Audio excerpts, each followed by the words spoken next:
Commander players, new bounty alert. If I had a nickel every time I made one of these videos and recommended you kill the dragon player first, I'd have 2 nickels. Now we have a third.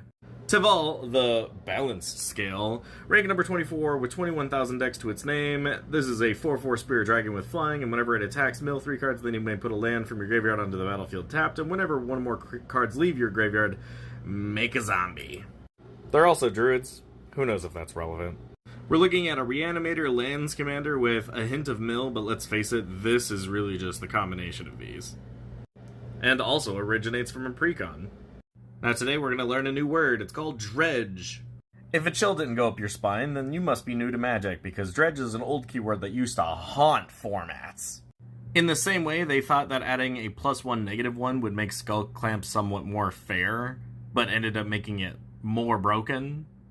Dredge was something that they wanted to tack onto a card you would want to play more than once as like a downside, because things are going to the graveyard, but then you would start getting a loop.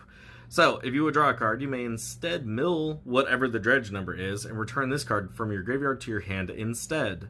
What's really funny is that if you can kind of keep doing this, you can actually beat out people that are going to try and make you deck yourself. But it's also a May ability, so you're not forced to do it. You will usually do it. Life from the Loam is great because it'll basically refill your hand with lands and this card and fill your graveyard all at the cost of just your draw step. Why would I give up my draw step?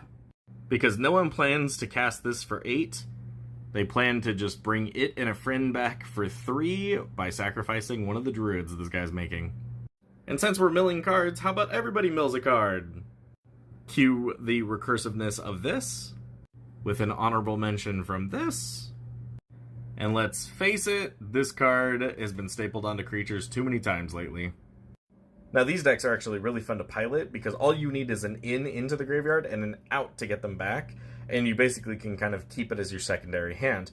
Plus there's lots of benefits to discard, all that kind of stuff. So really there's lots of ways of building this commander, and you can really throw whatever kind of stuff you want into there, plus whatever kind of win cons you want. Anytime it happens, they take a damage. Anytime something enters the graveyard, you can go get it back. Make a dude big when you don't have your outs. Get dudes out when this guy goes down. I don't want to talk about what this thing has done to me lately. Now I'm going to say 2 words, and I need you to take me seriously. Everybody, including you, and no matter what deck you have, needs graveyard hate. If you're in 5-color decks or 3-color decks, Pit of Offering is really great because you can selectively snipe cards.